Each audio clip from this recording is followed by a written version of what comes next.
everybody. This is during work hours. Justin and Matt, and this is July 3rd. And the hope here is not to just be another podcast that you all listen to, because we know that you all have so many and no one needs another podcast. But Justin and I just love fantasy and we love sports and sports betting, so that'll kind of be included in this too.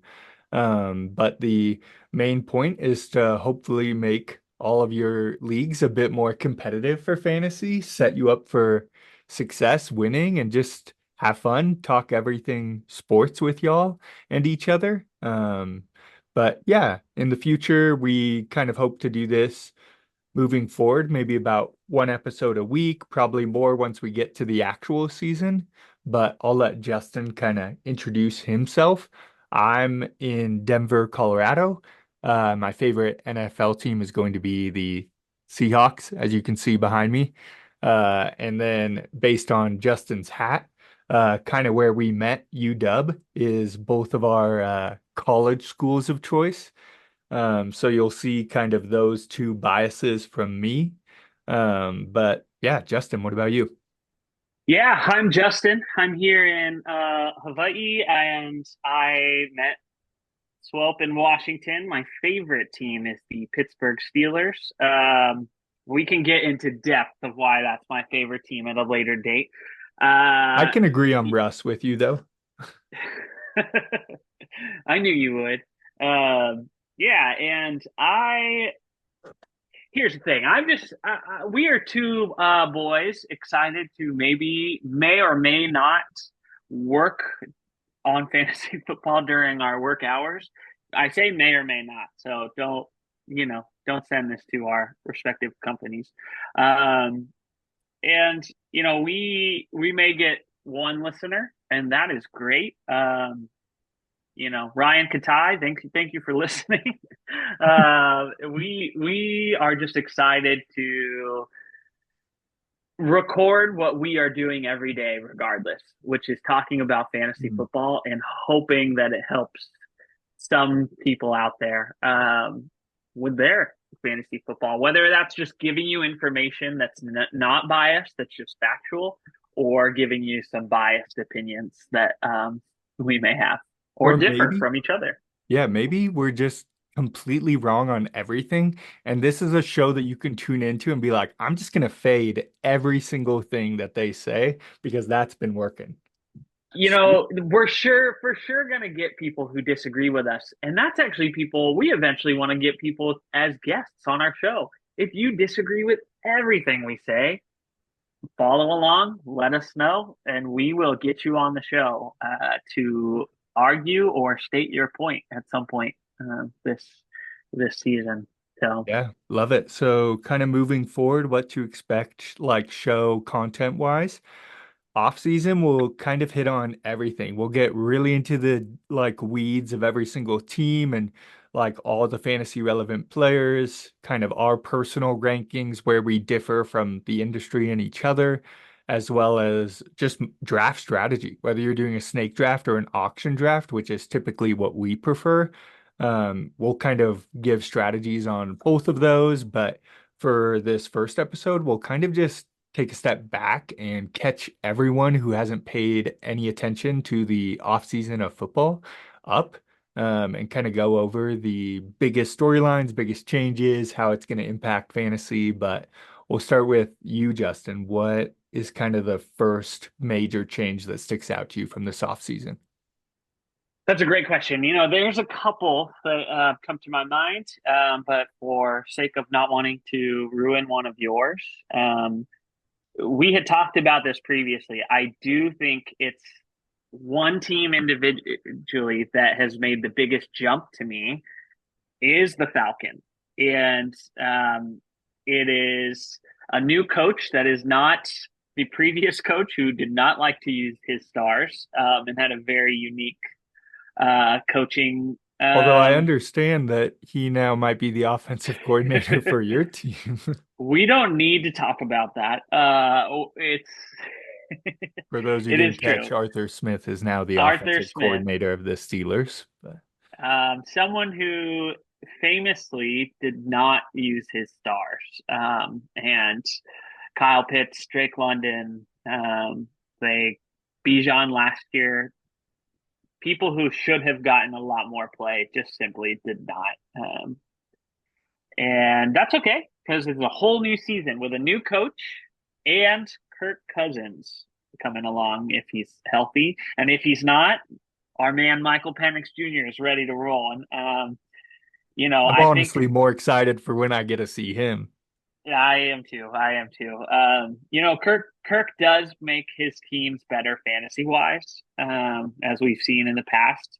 He always has a really great top receiver, Justin Jefferson, and a bunch of different people at Washington that really win off. And now he has a Drake London that is, I think, more talented than he's got to show. But really, the biggest change for me is Bijan. I think they have.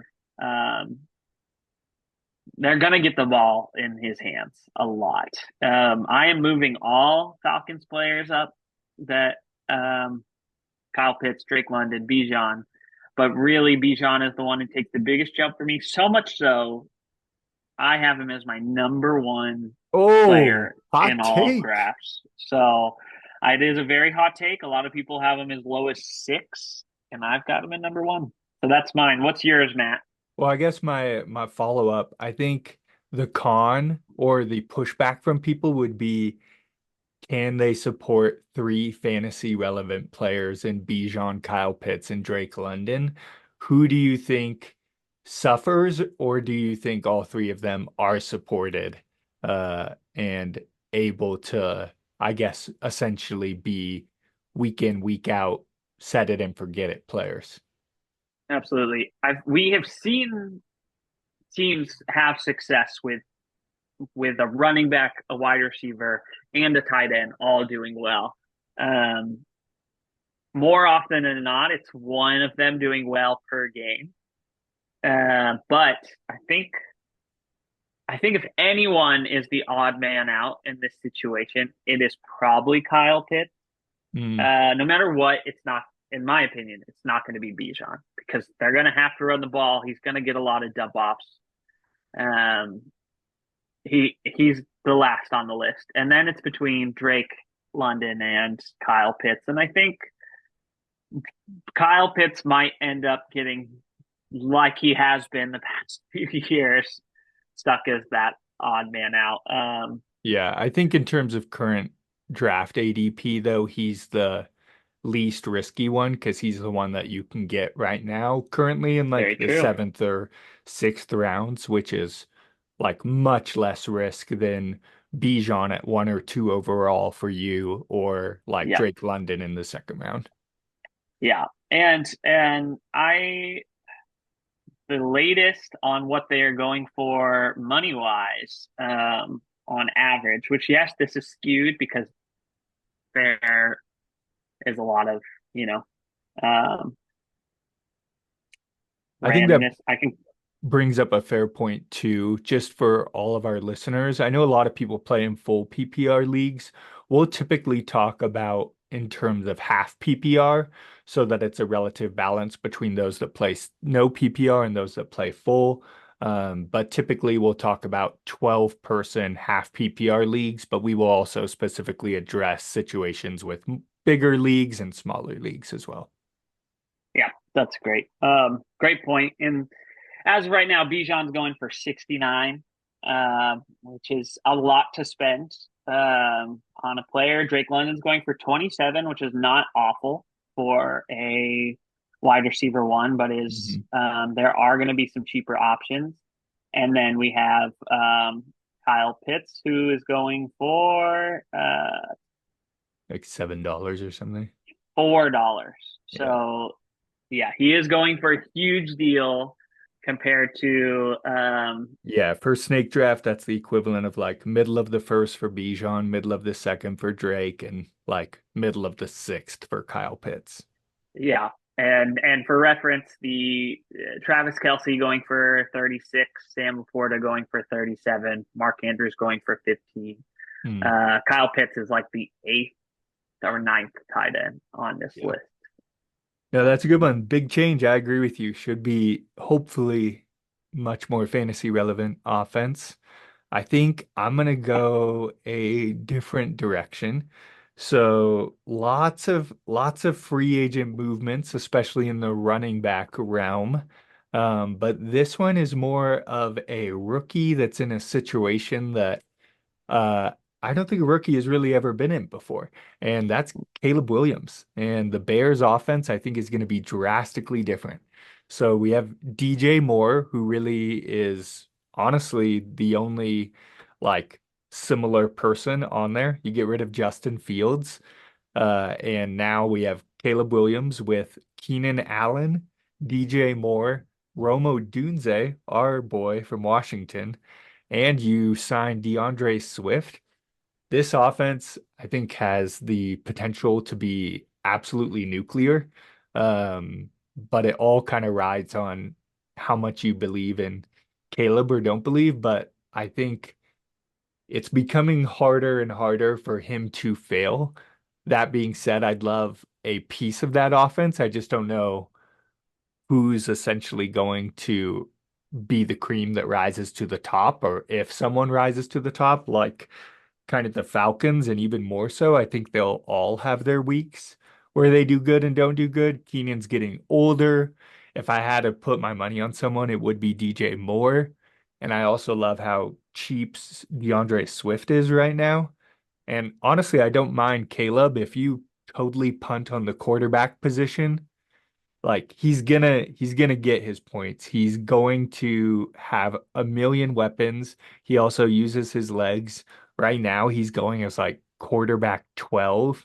And so if you're telling me he's the last quarterback I can get if I wait till the very end and draft a quarterback, like that feels like great value for someone that has that many weapons, even though I think we inevitably will see the rookie slump at some point. But yeah, that's kind of the big change in that direction that I wanted to talk about. Let's flip back to you. What other rookies are you most excited about landing spots? Lot of fun rookies. I think receiver wise, obviously Marvin Harrison Jr. is going as high as he is as a rookie for a reason. It is a little scary for me Mhm. with how high he's going, but he is going to produce. I think Kyler Murray is a very underrated quarterback, Yeah. and this is the guy who has the talent, who is now the number one option.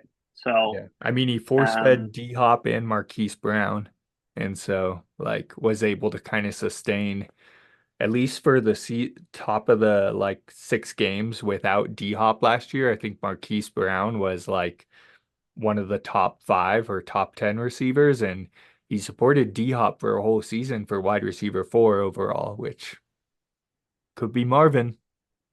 could be Marvin, and there's a lot of receivers like this that we don't often see this many receivers come in and take over wide receiver one.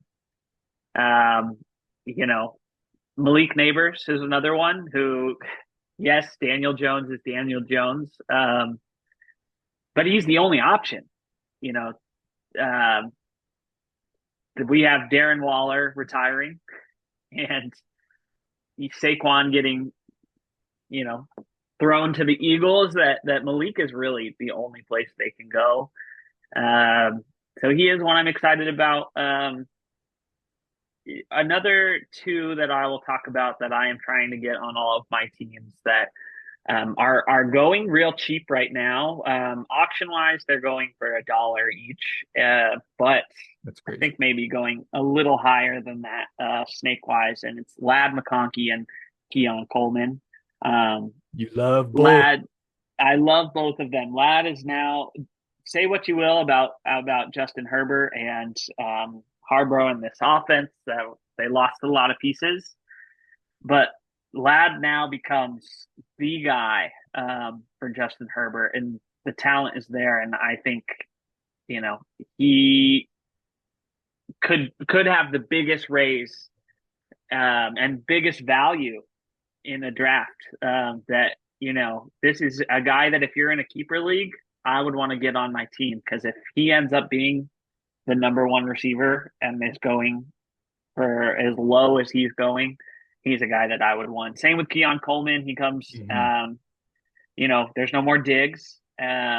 He will have to compete with some of these tight ends that are really great for the Bills and Kincaid and um, but he is the a guy that is athletic and that I think Josh Allen and him are developing a relationship this offseason that I think could really pay out well. And two guys that yes, for their value, I am targeting wholeheartedly. What Yeah. about you? Who are some players that you're excited about?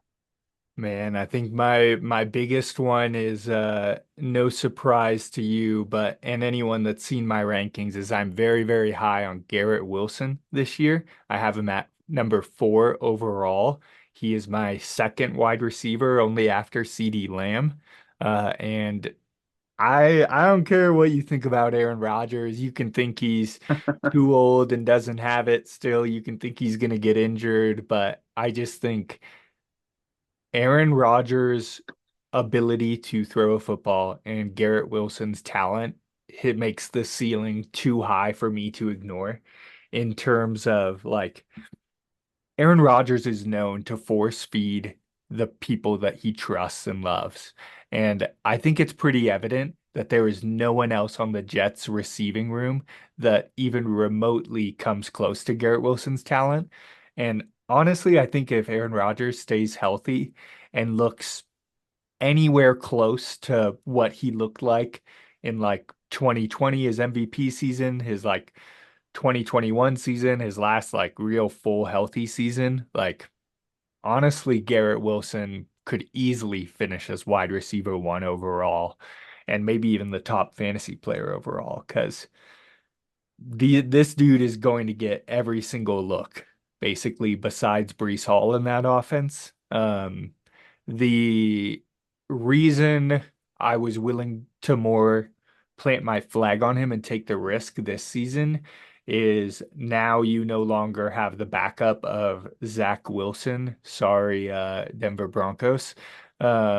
You now get Tyrod Taylor as the backup, who I think has shown that he can be a very like average quarterback. He's not going to win you a game. He's not going to lose you a game either in real life. But I think that'll actually allow Garrett to stay afloat were something to happen to Aaron Rodgers. That being said, like you never want your first round pick to lose their starting quarterback.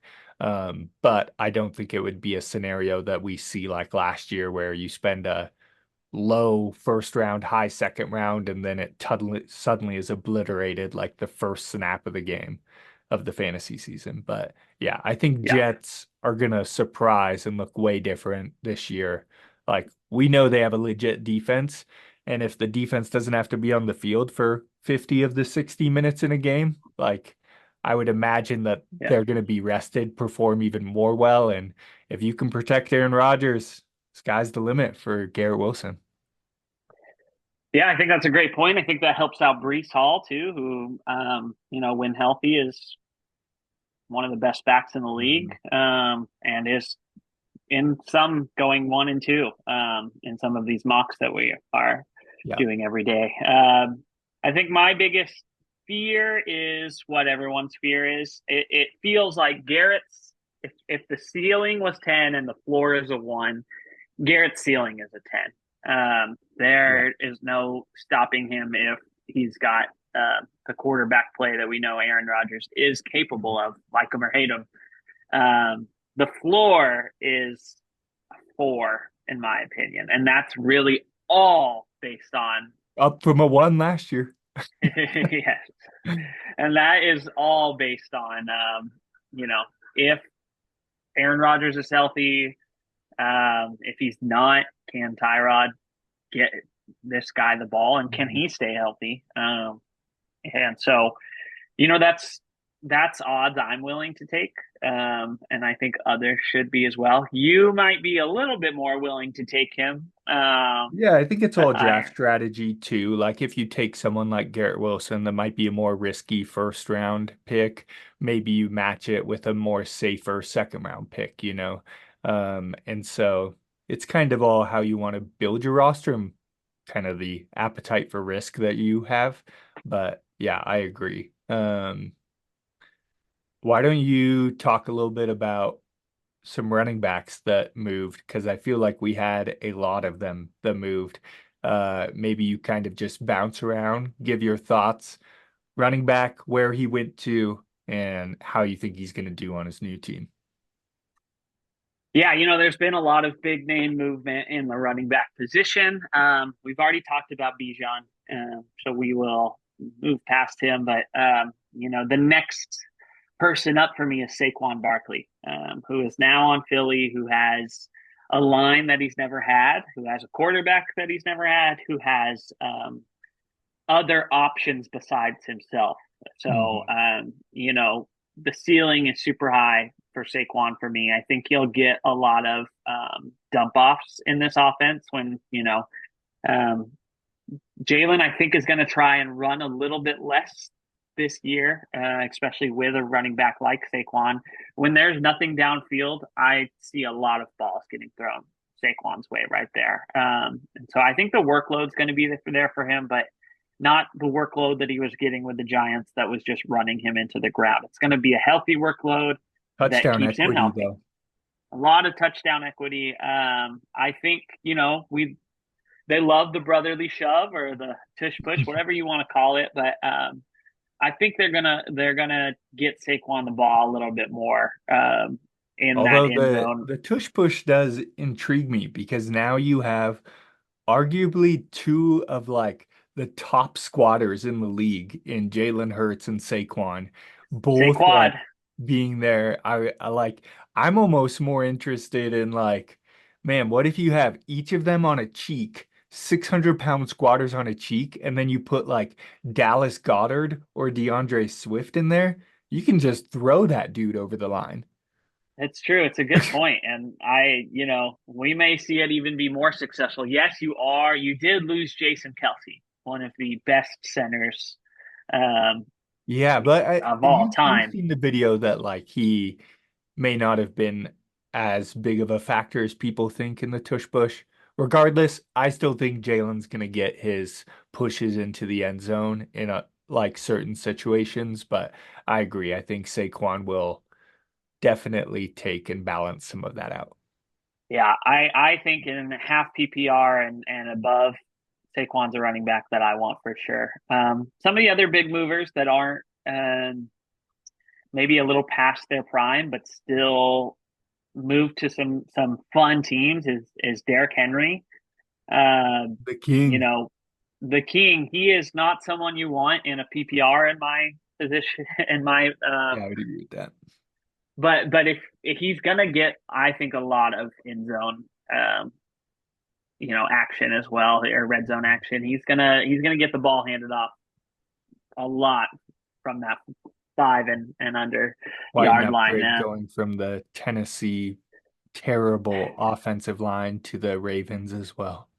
Yes, and a lot of less pressure on him. You have Lamar Mhm. Jackson that they now need to focus on. Before you could just load the box for Derek. And Lamar And has got to be one of the scariest quarterbacks this year to try and scheme a defense against because you have yeah, Derrick Henry, you have Mark Andrews in the middle of the field, and then you have Lamar who can keep it and run it himself. Like that RPO option is going to be yeah, crazy for him. absolutely. Obviously, there's a fear with age and injury. Yeah. But regardless of those, he is somebody that will be fun to watch. And the last big mover for me, running back wise, is Joe Mixon, Mhm. who you know at times could be underwhelming with the Bengals, but had his Mhm. moments depending on the season. He now goes to a team that also has a very mobile quarterback, but that can also really toss this ball. That maybe Mhm. that helps him with having the box loaded a little less. I am interested to see what he does if he can stay healthy, but that is a big mover in the running backs, and there's plenty of them. So I don't know if you want to add any of these others that move, but Yeah, I think there's some of the smaller notable ones is you have Austin Eckler joining Washington, And I know everyone's pretty low on Austin Eckler, but right now he's one of the best values, I think, in drafts in terms of like just a season ago, this dude was going number two overall, running back two, and like is honestly a PPR cheat code. And he dealt with a lot of injuries last year, but if he at all is more back to his normal self, like they have already stated there that they want to use him as passing down back, and that I think he'll be fairly split workload between Brian Robinson and Austin Eckler. But for someone that's basically going near the end of drafts and you can almost get like for free or little to no cost, that's a great RB3 or RB4 to Yep. put on your bench that has significant upside and that also like gets the catches to keep you afloat in bye weeks or something. And then the other one I really like is yes, the Texans got Joe Mixon, but Devin Singletary left and went to where Saquon vacated, the New York Giants. And if you look at the depth chart behind Devin Singletary, you would not feel very worried about who's behind him. And don't get me wrong, he is not Saquon, but I think volume alone will make him very, very serviceable during bye weeks. And I think is a great, very, very late running back that you can also target that moved. And then the other big one is the Chargers offense. You have Harbaugh that you sign, you bring over Greg Roman, and like all signs are leading to this is going to be extremely run heavy offense. Greg Roman brings J.K. Dobbins and Gus Edwards, his two running backs from the Ravens. Both are going extremely late in drafts. I think the big call out here is it's yet to be seen how J.K. Dobbins returns from all of the injuries that he's had. But if I were to plant my flag on either of them, I think Dobbins has better talent than Gus Edwards. But I think both of them are kind of worth a flyer late in drafts to get potentially the lead back of a like offense. And yeah, I think the other ones that get interesting is the Titans offense is completely brand new.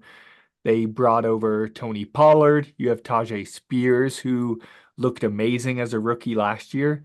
And then you also bring in Calvin Ridley with D-Hop. Um, that's a fun offense. And like I think it could surprise a lot of people what happens there. That being said, there's a lot of mouths to feed, and I think it will be interesting to see how it shapes up in preseason and like training camp, who starts to take kind of the Will Levis targets lock on. But yeah, that's another one I like to follow. Yeah, some other big names that we don't have to go over in depth, but just so you're aware, Josh Jacobs, the Raiders Mhm. starter, is now with the Green Bay Packers. I like that one. Uh, that's a fun one. Aaron Jones moves from Green Bay over to Minnesota. Mhm. We have DeAndre Swift coming from the Eagles over to Chicago, and those are the big ones. That Really, the that only notable wide receiver movement too, I'd say, was Marquise Brown to the Chiefs. That's kind of the biggest one outside of Calvin Ridley. Especially we'll kind of monitor the Rashee Rice getting suspended situation. But if Rashee were to be suspended for whatever the amount is. I know it's kind of ranging from four to even double digit games. If it's double digits, Marquise gonna shoot up the draft boards in August, but that's a definite situation to monitor as well. Even though they drafted Xavier Worthy, I'm pretty excited about the potential of Marquise with Patrick Mahomes, but yeah. yeah, some other big wide receiver names, Stephon Diggs. Mhm. He has a big name. I think there's a lot of fear there with um, Houston wide receiver room that was already so talented. Yes, CJ Stroud loves to swing it, but so did Josh Allen, and now he's got a little bit more competition. So um, interesting to see where he kind of sits in that team. Um, we also another fun one that I think people are kind of down on that me and you both um, you and I both really enjoy, and that's Deontay Johnson. Obviously, he's a Steeler, so there might be some bias, but he is a guy that I think is there's not a lot of competition in Carolina. I'm pretty Depending excited on about who the you ask. Canals hiring too. He Yeah, was awesome for the Bucks, and like you saw what Mike Evans and Godwin and Baker Mayfield were able to do last year. And like, honestly, I don't even think anyone expected them to win a playoff game and like, let alone make the playoffs. And so, like, now he gets to take Bryce Young in year two. I'm pretty excited that he'll make a step up there. yeah, I agree. We do have Adam Thielen, who's aging, who was pretty much the top guy last year. So, I think that should be, a show of that he has an opportunity here. We do have Leggett, Yeah. rookie, another fun one that's new to the team, who I actually do like, but I do think Deontay ends up being the guy there. So we'll see, but those are some fun moves there.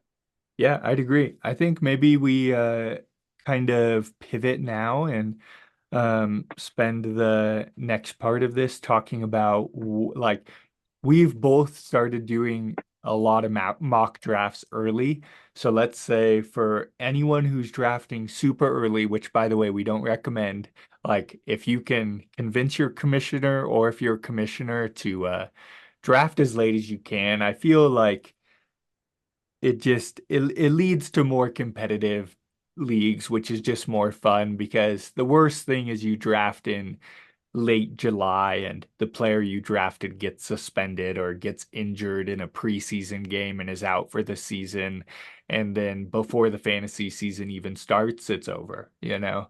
And so I would recommend waiting as close to the start of the season as you can. But I think above that, I do like believe it's important. I don't like auto drafters, so if it's the only time that works, so be it.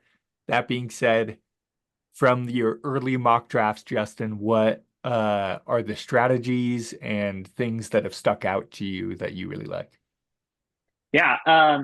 Real quick, this does bring up a side. If you are a commissioner, both me and Matt are commissioners of different leagues and play in each other's leagues, and um, we understand that organizing a draft is like herding drunk cats. That there's a lot of excuses, a lot of no. I can only do Wednesday at 3 a.m. kind of people that I recommend right now getting your draft, starting to get the word out that, hey, who's going to be on the team? This is kind of when I'm thinking for a draft week before the season starts, preferably. And kind of reminding every once in a while. It can be very annoying being a commissioner, but if Very this is true. your first time being a commissioner, getting on these people is the biggest thing. And with that, with some of these mock drafts that we've seen a lot of fun, different things happen. I think, typical things that you might see in a mock draft because you do get the experienced player and you do get the new player just testing things out. You always see a quarterback go too high. You know, I don't think I'm drafting a quarterback until round four. I do, and that's like maybe a reach for me. Um, so with that brings up some of my strategies, and Matt's might be similar. It's waiting on QB for sure, and making sure you can get a core group of players similar in tight end as well. I know Laporta is very tantalizing. Um, Same with Kelsey, even though he's older, it's always going to be a temptation to get him on your team. This is the deepest tight end year we've Yeah, I'd seen in agree. a long time. So definitely waiting on those. I have a running back bias. This is not news for people who've drafted with me. I am always tempted to get two running backs with my first two picks. And the reason being is I feel it is the smallest pool to pull from. It's oftentimes the running back is the easiest to predict on who's going to do well and who's not, barring injury. And so I am trying to load up on the ones I believe in. So typically for me, I am usually, depending on where I'm drafting from, snake wise and in auction, depending on the deals I'm getting. So I am going to running backs that I believe in, that I love. Then I'm going to receivers that I feel like are great value, um, or the best available wide receiver if it's snake in the third and the fourth rounds. And then I'm focused on everything else. And even then, it might be my fifth pick. I could see a running back that is going well below where he should. I might sneak in a flex running back over a quarterback and over a tight end. And it's typically what I've done the last few years, even before the tight end group was this deep and that there was this many quarterbacks. So that is my take. One big thing I think is the quarterbacks that are good. Typically, it used to be three, and now it feels like there's six that could be really good. And then after that, there was a clear tier two group of quarterbacks, and now I feel like that tier two group is massive. Of Mhm. of who's you take someone like Brock Purdy, who I'm not super high on, but I see super high in a lot of mock drafts. Mhm. So these are my takes. How I'm kind of doing my draft strategy. Yeah. What about you, Matt? Yeah, we're similar on a lot of it. As I kind of alluded to with the Garrett Wilson, I'm typically more of a higher risk like fantasy player. Mainly that's because I get excited about guys, and I think that's how you should play fantasy is if you're really excited about someone, you can go get them. You can reach for them. But typically, I agree with you. Gone are the days of bell cow running backs. And so those elite running backs, which is right now usually the top five or six running backs, they're in just a whole different world than the other running backs. And I think last year was a prime example of if you got CMC, he got 100 more fantasy points than the second running back did, which is just like that drop off. That is such a substantial difference that's going to win you a league. And right now, it feels like the biggest difference is between the running backs.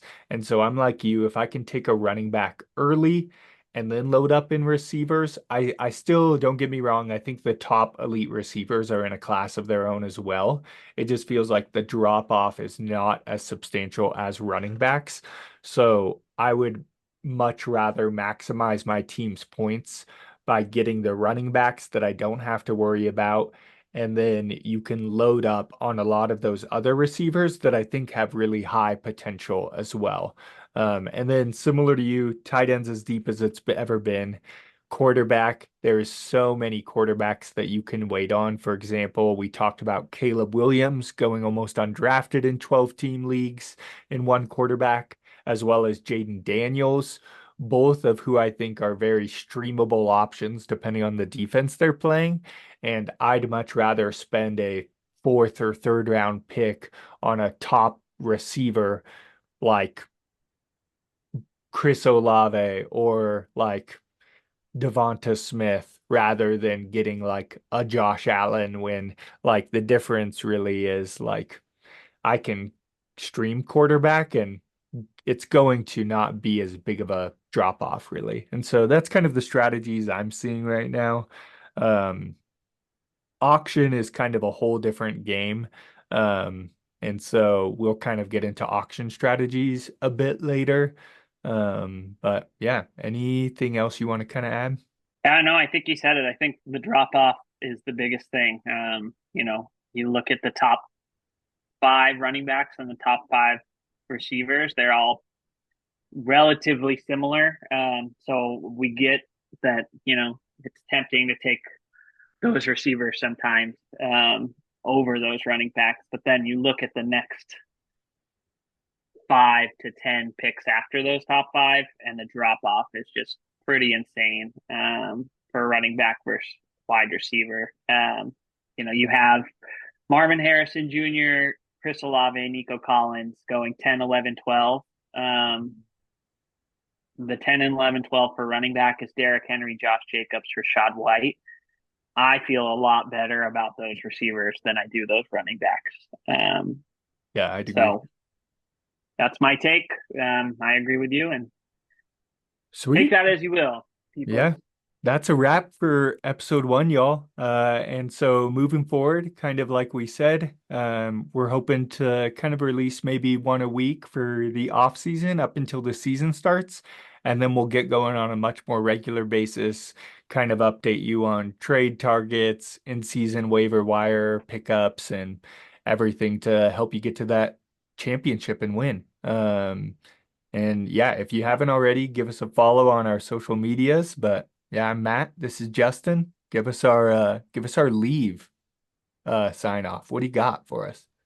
I have two things. One, we will be doing a lot more fun things as well, not just rankings all the time. We are fun people. We're wild. Yeah. Hey, show them your nipple. There we go. That's a little preview of what we might That's get. a little preview of what we got going on here. You know, we're during work hours. We hope you're listening during your work hours. And we will see you here next time. Till next time.